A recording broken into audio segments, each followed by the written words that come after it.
Մարդու համար խոսելը այնքան բնական է, որ ցանկացած նոր ծնված անհատից մենք դա ակնկալում ենք ու սպասում ենք, թե երբ է նոր ծնված անձնավորությունը սկսելու խոսել։ Բայց ոչ բոլորից ենք սպասում, որ միգուցե այս անձնավորությունը սկսի բանաստեղծել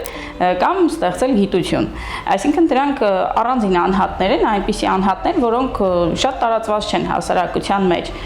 Եվ սա նշանակում է, որ լեզվի այդ երկու հարթությունները կամ երկու դրսևորումները ավելի ճիշտ կլինի ասել, բնականաբար տարբեր գործառույթներ են իրականացնում։ Մարդը առհասարակ ձգտում է ամեն ինչ վերածել մշակույթի, ընդհանրապես մերկությունը ծածկելը մարդը վերածում է նորաձևության, ընդհանրապես սնվելու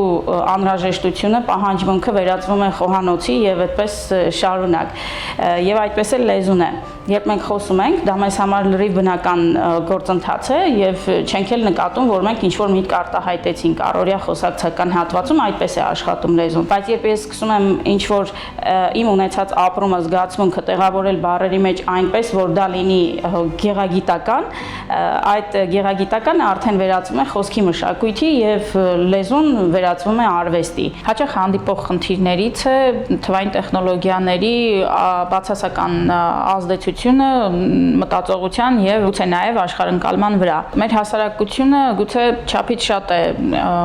հենվում ժամանակակից տեխնոլոգիաների վրա եւ այնպիսի գործողություններ, որը ինքը ինքնուրույն կարող է անել, դրանք եւս վստահում է բարձրագույն տեխնոլոգիաներին եւ օրինակ սովորական ինֆորմացիա փնտրել եւ գտնելը ենթադրենք վստահվում է արհեստական բանականությանը եւ արհեստական բանականությունը ըստ էության անում է տեխնիկապես այնպիսի աշխատանք, որը կարող է ես ինքս անել։ Սա նշանակում է, որ ես ծուլացնում եմ պարզապես իմ հնարավորությունները, հետեւաբար իմ հնարավորությունները նահանջում են եւ մեկ այլ իրավիճակում, որտեղ ես չեմ կարող հույսը դնել արհեստական բանականության կամ տեխնոլոգիաների վրա, ես պարզապես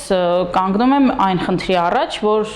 իմ ընդունակությունները արգելակված են։ Ես չեմ կարող իրականացնել մի բան, որը ըստ էության ինձ տրված էր եւ ես կարող էի դա անել որպես մարդ անհատ։ Սա շատ ավելի ցայտուն կերպով անդրադառնում է երեխաների վրա, որոնք օրինակ ամբողջ իրենց օրը կարող են լցնել, ենթադրենք մուլտֆիլմ դիտելով կամ որ ավելի վատ է, պարզապես թերթելով կարճ հոլովակներ։ Մուլտֆիլմ դիտելը ավելի շատ է ցուցելի, քան կարճ տեսահոլովակներ թերթելը, որոնց բովանդակությունը շատ հաճախ անհասկանալի է։ Հետևաբար ես ունենում եմ իմ գիտակցության մեջ այնպիսի տեղեկություն, որը ըստ էության մակաբույծ է, ոչ միտեղ հնարավոր չի կիրառել, բայց այդքան հատվածը լցված է արդեն, եթե փորձում շատ առարկայաբար ներկայացնել։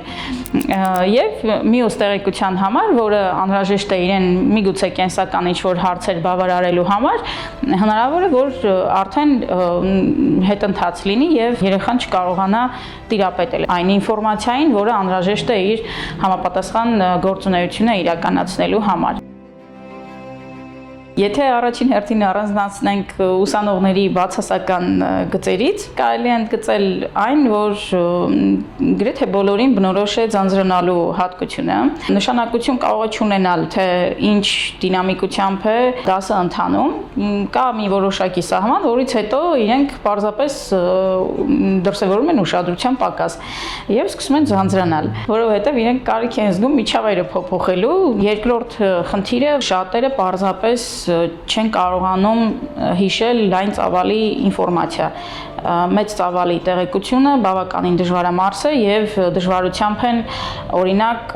մի քանի օր անց հիշում այսօր շատ լավ պատասխանած դասը։ Եվ սա եւս խոսում է այն մասին, որ էլեկտրոնային միջավայրից տրամադրվող դյուրամարս տեղեկությունը ի վերջո դաստիարակում է այնպիսի հիշողություն, որը կամ այնպիսի մտածողություն, որը արդեն դժվարանում է ավելի մեծ ծավալի տեղեկություն վերցնել, վերլուծել եւ հիշել։ Ես առաջարկում եմ ծնողներին երբեք չանտեսել երեխաների խոսքային խնդիրները եւ երբեք չմտածել, որ խնդիրը կարող է ինքն իրեն կարգավորվել։ Ընթերցողի ուշադրությանն ենք ներկայացրել հեքիաթի հոգելեզվաբանական կիրառությունը եւ խոսեց հեքիաթը գիրքը։ Հեքիաթների միջոցով հնարավոր է աշխատել վախերի,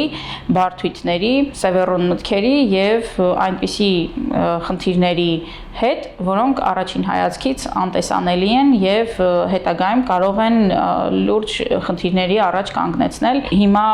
անհամեմատ ավելի շատ են նմանատիպ խնդիրներով, խոսքային խնդիրներով կամ հոգեմտավոր ինչ-որ աղավաղումներով երեխաներ, դա փաստ է։ Նյարդահոգի լեզվաբանությունը նոր գիտաճյուղ է հայաստանյան գիտական իրականության մեջ, ուստի մենք խիստ կարիք ունենք սարքավորումների եւ գործիքների, որոնք ավելի կդյուրացնեն մեր աշխատանքը եւ մենք կունենանք հնարավորություններ ավելի լուրջ ու ընդլայնված հետազոտություններ իրականացնելու։ Առաջարկում եմ ուշադրություն դարձնել այս խնդրին եւ հնարավորության դեպքում աջակցել մեզ, որովհետեւ գիտակարգը դեռ զարգանալու շատ լուրջ հեռանկարներ ունի, պետք է համապատասխանել նաեւ միջազգային մակարդակին, իսկ դրա համար մեզ անհրաժեշտ են ինչպես մարդկային ռեսուրսներ, այնպես էլ հատկապես եւ ընդգծված կերպով անհրաժեշտություն ենք զգում համապատասխան սարքավորումների։